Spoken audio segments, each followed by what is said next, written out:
Bien, eh bien mes amis, je vous propose que nous poursuivions notre étude, celle qu'on avait commencée sur le Aléchour à propos de la définition de l'homme, comment on peut définir, et donc grâce à cette définition, on va dire description de comment définir l'homme d'après la Torah, nous permettra de mieux nous comprendre et de mieux pouvoir aborder la Avodat Hashem, le service d'Hachem, parce que c'est difficile de développer ses capacités, difficile d'être, on va dire, soi-même à 100%, et donc d'exprimer tous les outils dont nous disposons pour le service d'Hachem si on ne se connaît pas. Donc, on va avec l'aide d'Hachem poursuivre notre étude. Jusque-là, nous avons vu, alors, très succinctement résumé, nous avons vu que l'homme dans la Torah, c'est l'élément essentiel.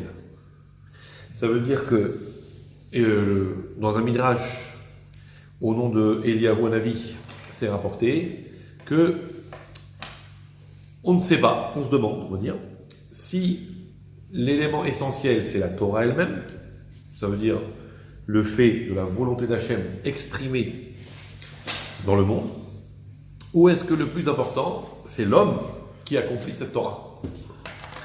Ok, donc quel est l'élément autour duquel tourne tout le système que Dieu a créé? Est-ce que c'est la Torah ou est-ce que c'est l'homme? Et à partir d'une image donnée dans ce midrash, on comprend que finalement, non, le plus important c'est Adam, c'est l'homme qui accomplit cette Torah.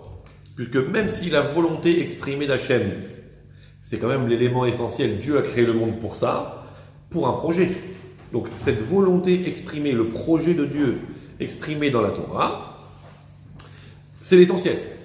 Mais le problème c'est qu'un projet, c'est bien beau, mais si personne n'est là pour le réaliser, si personne n'est là pour accomplir cette volonté d'Hachem, personne n'est là pour, pour décrypter cette Torah et d'accomplir les commandements qui sont dedans, alors la Torah, elle va rester dans un petit coin et matéhé aléha. Qu'est-ce qu'elle va devenir la pauvre? Donc du coup, l'homme devient l'élément essentiel, puisqu'il devient l'artificier grâce auquel ce projet divin peut se réaliser. Ok.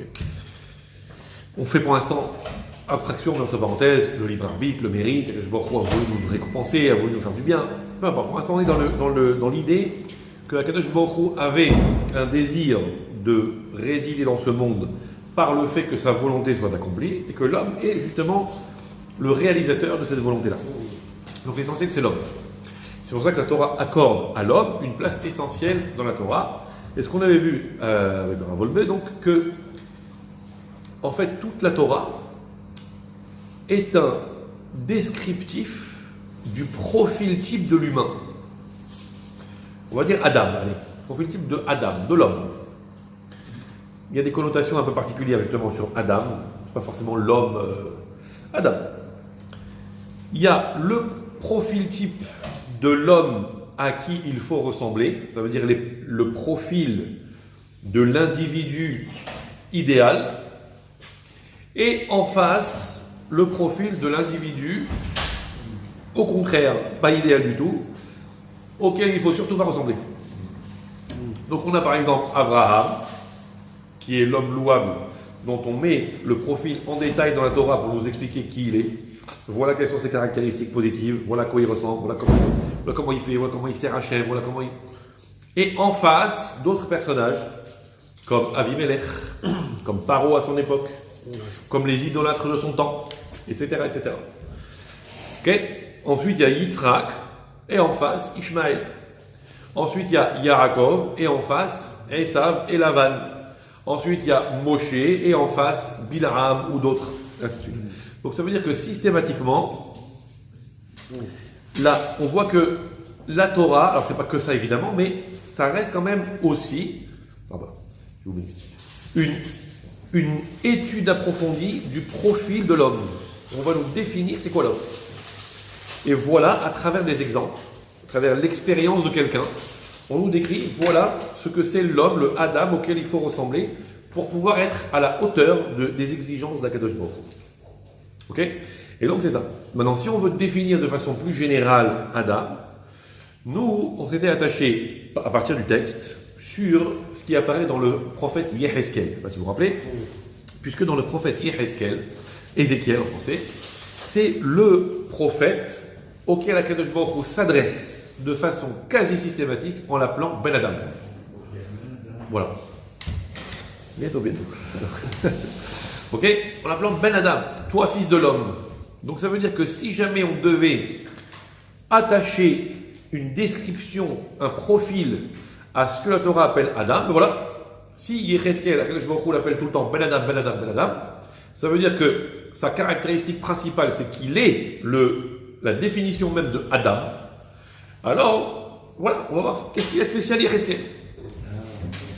Yecheskel, il est appelé effectivement Ben Adam, parce qu'il a eu des dévoilements très particuliers. C'est celui qui raconte de façon détaillée la perception qu'il a eue du dévoilement d'Akadosh Baruch Hu, qu'on appelle communément Ma'aseh Merkava. Ça veut dire la vision du chariot céleste, où on voit, évidemment c'est imagé, parce qu'il ne faut pas s'imaginer comme seul homme qu'il y a des figurines là-haut, il n'y a rien de physique, mais c'est des images pour qu'on comprenne un petit peu des caractéristiques. Comme on pourrait donner un exemple pour comprendre un concept philosophique profond, on va l'imager à travers des choses matérielles, mais ça n'a rien de matériel en fait.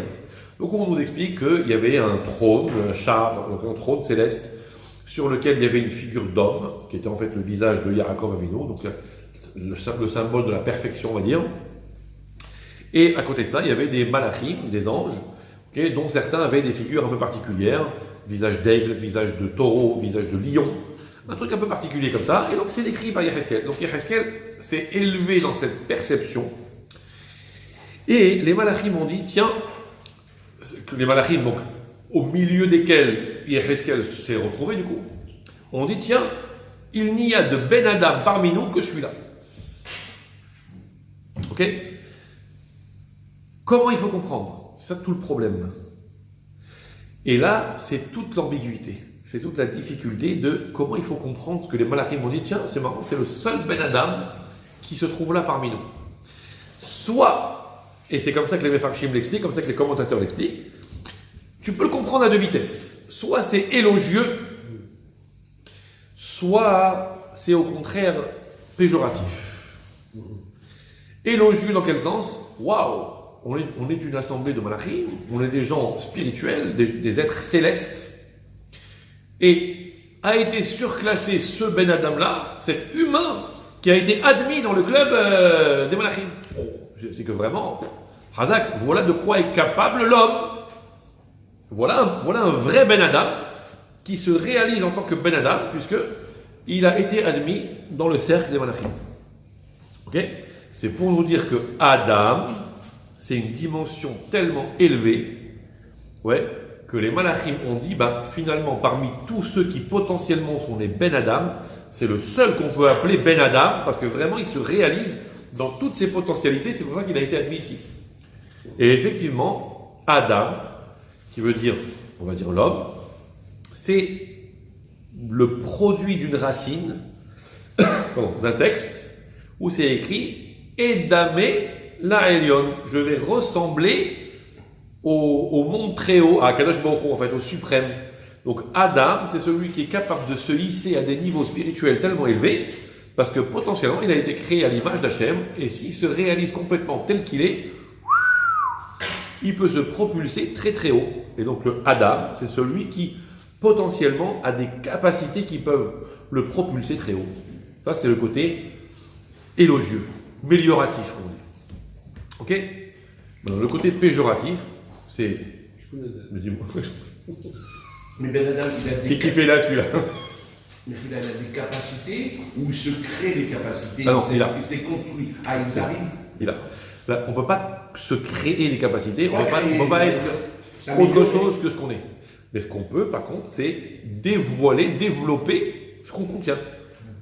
Ça peut rester à dormir pendant 120 ans. Quelqu'un, il a des capacités qu'il va laisser enfouies à l'intérieur de lui. Il va passer sa vie à côté. Et il va garder ce potentiel qui va mourir à l'intérieur de lui, qui va mourir avec lui. Dommage. Ok? Donc notre but, c'est de réaliser des potentiels. Mais le potentiel, c'est pas nous qui créons, c'est Akadosh Baruch Hu. Enfin, c'est l'association papa, maman, bon Dieu, ok, qui nous donne nos true notes, nos caractéristiques. Okay. Et donc, le côté péjoratif, C'est, comme on dit, je connais la date, dis-moi, oh, qu'est-ce qu'il fait là lui? On est entre gens de la haute société spirituelle, et ce Ben Adam là, qu'est-ce qu'il vient faire là celui-là? C'est le seul qui a l'audace de passer la frontière. Qu'est-ce qu'il vient faire là? C'est un Ben Adam, lui, oh! C'est pour ramener le Yeheskel, pour le ramener quand même à sa condition d'humain, pour ne pas non plus, on dirait aujourd'hui qu'il se la joue de trop, en disant, je suis parmi les malachim, vous me causez autrement, n'oublie pas que tu es un Ben Adam. Et que, deuxième étymologie, à part Edamé la Eliot, deuxième étymologie de Adam, Adama. Et tu es un extrait de la terre. Okay? Et tu es appelé, un jour ou l'autre, à ce qu'une partie conséquente de toi retourne à la terre. Donc n'oublie pas que tu es un être matériel, que tu as des appétences matérielles, tu as des limites matérielles, tu as des dépendances matérielles. Donc tu n'es quand même pas, tu n'es pas un malach. N'oublie pas quand même d'où tu viens et qui tu es. Donc, même si tu as des grandes capacités, n'oublie pas que tu as aussi la moitié de toi, entre guillemets, si on peut dire, qui est reliée en bas. Donc Adam, comme ça dit le Mefarshim, c'est important de Rashi, c'est pas le seul, que Adam c'est justement cette ambivalence. En même temps, c'est celui qui peut atteindre le sommet, et en même temps, c'est celui qui est rattaché au sol, et qui a donc des limites, des difficultés, des problèmes, des etc. et tout ce qui va avec. Donc c'est cette ambivalence-là. C'est moitié. On dit mi-ange, mais je ne vais pas dire mi-ange, mi-démon. D'abord, ça ne nous appartient pas, mais c'est pas question de démon. C'est mi-ange, mi... Alors, pas animal, qu'on soit bien clair, on a déjà dit, hein, mais l'homme n'est pas un animal évolué. Ça veut dire que toute la structure de pensée darwiniste, ouais, bien qu'il ait une barbe comme ça, Darwin, comme quoi il faut se méfier des barbus, des fois, hein, bon. Mais du style que l'homme, il y a eu une évolution et que l'homme descend du singe et que l'homme c'est un animal évolué, alors ça c'est complètement inenvisageable et proscrit d'après la pensée de la Torah. L'homme c'est évidemment un être à part qui n'a rien à voir avec le règne animal. Mais il n'en reste pas moins qu'il a été créé à partir de la terre, son corps en tout cas, a été créé à partir de la terre et qu'on lui a donc mis à l'intérieur de ses caractéristiques physiques et coule dans son sang ce qu'on appelle Nefesh HaBehemit, une âme animale, donc une dimension qui le ramène à des instincts matériels, matérialistes primaires. Donc c'est pas Chashem qu'il est un animal, mais c'est il peut parfois avoir des attitudes dignes de l'animal et des dépendances dignes de l'animal. Il doit manger, il doit boire, il doit dormir. Donc ça veut dire qu'il a des dépendances matérielles, physiques. Ok, donc il y a une partie comme un malach, très spirituel, où il colle à Dieu 100%, et une partie qui le ramène à la terre, où finalement, s'il se laisse aller, il peut être l'égal d'un animal, s'il se laisse aller. Donc il doit concevoir les deux en même temps. Il doit savoir développer ses capacités énormes, et en même temps il doit se prémunir contre la chute qui est toujours possible. Vous comprenez? En fait c'est un funambule. Ça veut dire qu'il est très très haut, très très haut, très très haut, mais sur un fil. Et il suffit d'un rien pour qu'il dégringole. Adam.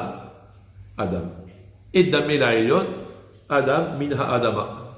Les deux. Ok? C'est ce qu'on avait dit comme première définition, comme première caractéristique, très résumée évidemment.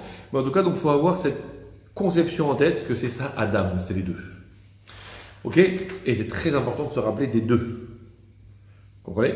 Parce que d'oublier de quoi on est capable, ça plombe. Donc il faut toujours être conscient de ses capacités. Et en même temps, de croire ou de rêver qu'on est plus que ce qu'on est, c'est aussi dangereux. Vous comprenez? C'est un peu Korach, hein, qui était persuadé qu'il pouvait être Kohen Gadol. Bon, je crois que c'est la première électrocution de toute l'histoire de l'électricité. Bon, ça a mal fini. Ok? Donc ça veut dire qu'en même temps, quand on dit qu'il faut connaître sa place, c'est les deux. Et il faut connaître sa place en première classe, il faut connaître sa place en deuxième classe, les deux. Vous comprenez? Ça veut dire de dire non mais moi je suis un petit, je suis pas capable. Ça n'existe pas ça. C'est que je t'a mis des kochot, des capacités, tu es obligé d'en tenir compte et obligé de les assumer et de les exploiter. Sinon tu passes à côté. Tu auras toujours sur le bulletin, n'exploite pas ses capacités, peut mieux faire, c'est dommage. Non. Embêtant. Mais en même temps, C'est pas parce que, en même temps, tu sais que potentiellement tu es premier de la classe, que d'abord tu dois dédaigner les autres, premièrement, et que deuxièmement, tu dois te croire infaillible. Ça n'existe pas, infaillible. Ça n'existe pas. Ok? Donc c'est le premier point.